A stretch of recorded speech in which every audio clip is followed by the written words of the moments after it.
My 10-year-old granddaughter stood behind a locked iron gate and stared straight at me without blinking. She turned to her mother and asked one question. Who was that man? 6 months earlier, I had carried that little girl on my shoulders through that exact yard. Now a trespass notice was taped to the front door of the house I built with my own 2 hands, and my name was printed right at the top of it. Welcome back to Dad's Revenge Stories. Grab your snacks, get comfortable, because every villain in this story got exactly what they deserved. Be sure to subscribe and drop a comment. What would you have done in his place? My name is Edward Marsh. I am 64 years old. For 31 years I worked as a general contractor in Madison, Wisconsin, building houses for other families while raising one of my own. In 1995, I built a lake house on Cedar Hollow Lake with my own hands, working weekends and vacations until it was finished. That lake house was supposed to be the one place my grandchildren would always feel safe. My wife, Diane, passed away 2 years ago from pancreatic cancer, and I buried her on a cold March morning under gray skies. Diane had one daughter from her first marriage, named Brooke, and I raised Brooke as my own since she was 12 years old. I never treated Brooke any differently than I treated my biological son, Marcus. After Diane died, Brooke started showing up more often. She brought groceries. She called every Sunday. She offered to help me organize Diane's paperwork because she said it was too painful for me to do alone. I believed her completely. I trusted her completely. What I did not know was that Brooke wasn't grieving with me. Brooke was studying me, learning where I kept every document, every signature, every key. And she was already planning exactly how she was going to take the lake house away from me and take my grandchildren away from me at the same time. Diane's funeral was held on a Tuesday, and Brooke handled almost everything. She picked the flowers. She picked the music. She stood beside me at the cemetery and held my arm like she was the only thing keeping me upright. And at the time, I was grateful for that. 3 days after the funeral, Brooke came back to the house with empty cardboard boxes. "Let me take some of this paperwork off your hands, Dad," she said. "You shouldn't have to look at all this right now." I told her that was kind of her. I had no reason to think otherwise. Brooke spent 2 hours going through Diane's old filing cabinet in the den, the one where Diane kept every important document we had ever signed together. Medical forms, power of attorney papers from when Diane was sick, old notarized signature cards from the bank. Brooke loaded 3 boxes into her car and told me she would organize everything and bring it back later. She never brought any of it back, and for months I never noticed, because grief does strange things to a man's mind. I stopped checking the mail as carefully. I stopped going through bank statements. I spent most of my days sitting in Diane's old chair by the window, looking out at Cedar Hollow Lake, thinking about the life we had built there. I had no idea that somewhere in those boxes was a single piece of paper with my real signature on it, a signature that Brooke and her husband were already planning to use against me. By the spring, Brooke had started calling my son Marcus's wife, Claire, almost every day. I didn't know it at the time, but Brooke was telling Claire things about me that simply were not true. She told Claire that I had left the stove burning for an hour while babysitting Sophie, my granddaughter. That never happened. She told Claire that I had gotten lost driving home from the grocery store and called her in a panic, unable to remember my own address. That never happened either. Claire, being a careful mother, started pulling back. At first it was small things. Sophie and Mason stopped staying overnight at my house on weekends. Then Claire started asking Marcus to supervise any visits I had with the kids. Marcus called me one evening and said, "Dad, Claire's just worried about you. That's all. She thinks maybe you've been under a lot of stress since Mom passed." I told Marcus I felt fine, that I was just sad, not sick. Marcus said he understood, but I could hear something in his voice that hadn't been there before. A kind of careful distance. A kind of doubt. I didn't know Brooke was behind any of it. By early summer, I drove out to the lake house for the first time since Diane's death, because I wanted to sit on the dock where she used to read in the mornings. When I pulled into the driveway, there was a moving truck parked beside my garage. Brooke and her husband, Russell, were carrying furniture into the house. "What's going on here?" I asked, and Brooke turned around like she had been expecting me. "Dad, we need to talk," she said. "Mom always wanted me to have a part of this place." We finally got the paperwork sorted out.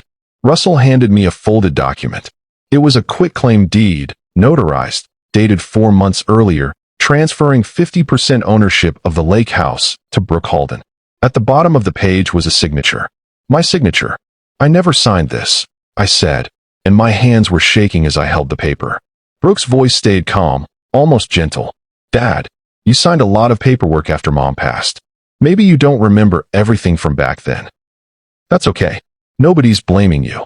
Russell stood behind her, arms crossed, saying nothing. I looked at that signature for a long time. It looked like mine. It looked exactly like mine. But I knew, somewhere underneath the shock, that I had never signed away half of the house I built with my own hands. I just had no idea, yet, how to prove it. I tried to call a lawyer that same week, but when I went to my bank to withdraw money for a retainer, the teller told me my joint savings account, the one Diane and I had shared for 30 years, now required a second signature for any withdrawal over $500. The second signature on file was Brooke's. I had never authorized that. The bank showed me a limited power of attorney form, dated shortly after Diane's funeral, with my signature on it again. I didn't remember signing it, because I never had. 2 weeks later, Marcus called me, and his voice was different, heavier. Dad, Claire filed something with the court, he said. A petition for a wellness evaluation. She's worried about your memory, about your finances. The judge granted limited visitation with the kids until everything gets sorted out. I asked him what limited meant. Supervised, Marcus said quietly. 2 hours a month, at a family center, with a counselor in the room. I sat down on the edge of my bed and stared at the wall for a long time after that call. My accounts were frozen.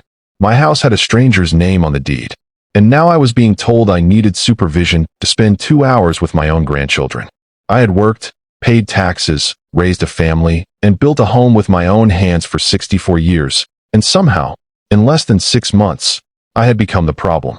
Mason's 7th birthday party was held at the lake house in late July, and Claire sent me a text message telling me where it was being held, almost like an afterthought. I drove out there anyway, because I thought maybe, just maybe, I could stand in the driveway and wave to my grandson on his birthday.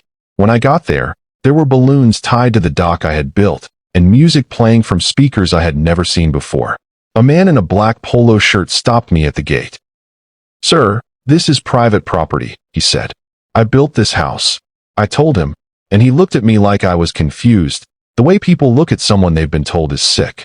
Through the gate, I saw Sophie running across the lawn in a yellow dress. I called her name. She stopped, looked at me, and turned to Claire, who was standing nearby. Who is that man? Sophie asked, and that question is the one that broke something inside me that I am not sure ever fully healed. Claire walked over quickly and told the security guard, It's fine, he's just leaving. I got back in my truck and drove to a motel 40 minutes away, because I could not bear to be alone in my own empty house that night. I sat on the edge of a stiff motel bed until almost midnight, staring at nothing, wondering if I had truly lost everything that ever mattered to me. The next morning, I called the only person from my old life I hadn't pushed away out of grief, my friend Walter Briggs. Walter and I had known each other for almost 40 years, since before either of us got married. Walter spent 30 years as a detective with the Madison Police Department before he retired. I told him everything, the deed, the frozen accounts, the wellness evaluation, Sophie not recognizing me at the gate. Walter listened without saying a word until I was finished, and then he said, Edward, none of this adds up, and I want to see every piece of paper you've got. Walter drove out that same afternoon. While we were going through what little paperwork I had left, I remembered something I hadn't thought about in years. Diane and I had a safe deposit box at a different bank, one Brooke never knew about, where Diane kept her mother's jewelry and old family letters. Walter and I drove there the next morning. Inside the box, underneath the jewelry, was a single typed page, signed by Diane 2 months before she died.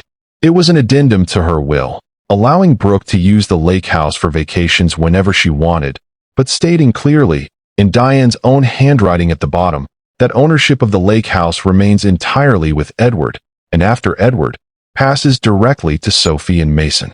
That page had a notary stamp on it too. A different notary than the one on the quitclaim deed. Walter recognized the name of the notary on Diane's original addendum, a woman named Carla Ibanez, who still worked at a credit union across town. We drove there that afternoon, and Carla remembered Diane clearly. She came in alone, Carla told us. Sweet woman. Very specific about what she wanted written down. Walter showed Carla the quitclaim deed with my forged signature on it, and Carla's face changed immediately. That's my stamp, she said, but I never notarized this document. I never saw this man sign anything. Carla explained that her notary stamp number had been copied from the original addendum onto a completely different document, something she said was both illegal and traceable. Walter also reminded me about something else. The security cameras I had installed around the lake house years earlier, the ones with cloud storage that Brooke didn't know were still active because I had quietly kept paying the subscription out of habit. We pulled the footage from the day Brooke and Russell moved their furniture in. On that footage, with the cameras clearly recording from the porch, Russell could be heard saying to Brooke, "I told you, nobody checks notary numbers unless somebody specifically asks." Brooke laughed and said, "He'll never even look at it. He trusts me." Walter looked at me after we watched that clip 3 times. "Edward," he said, "this isn't a misunderstanding. This is fraud, and we can prove every piece of it."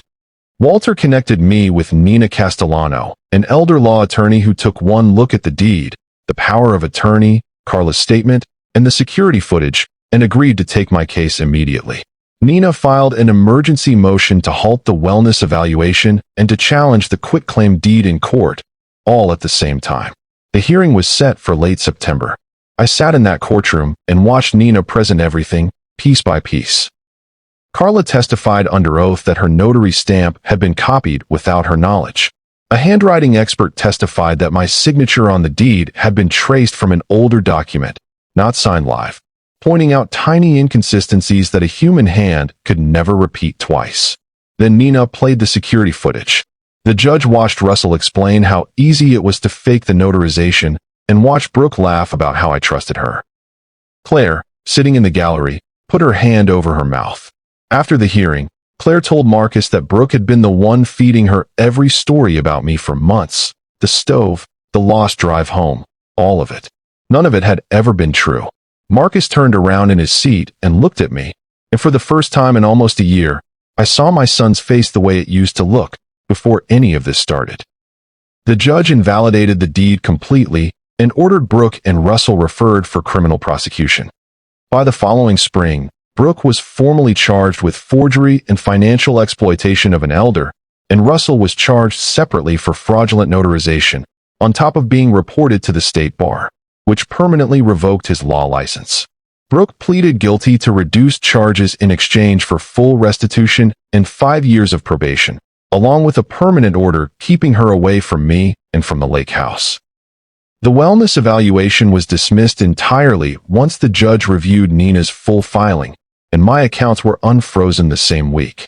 Claire came to see me alone one afternoon, and she cried before she even sat down.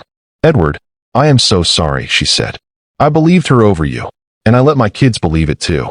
I told her I forgave her, because I understood that Brooke had spent months building a lie brick by brick, the same way I had once built that lake house board by board." Marcus and Claire sat the kids down together and gently explained that Grandpa had never been sick, that some grown-ups had told lies, and that those grown-ups were not allowed near our family anymore. Mason's 8th birthday party was held at the lake house that summer, and this time, I was the one who lit the grill.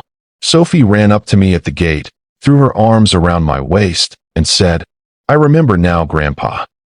That same week, I signed the lake house over to a trust, with Sophie and Mason as the only beneficiaries, so that no one could ever again take from them what their grandfather built with his own 2 hands.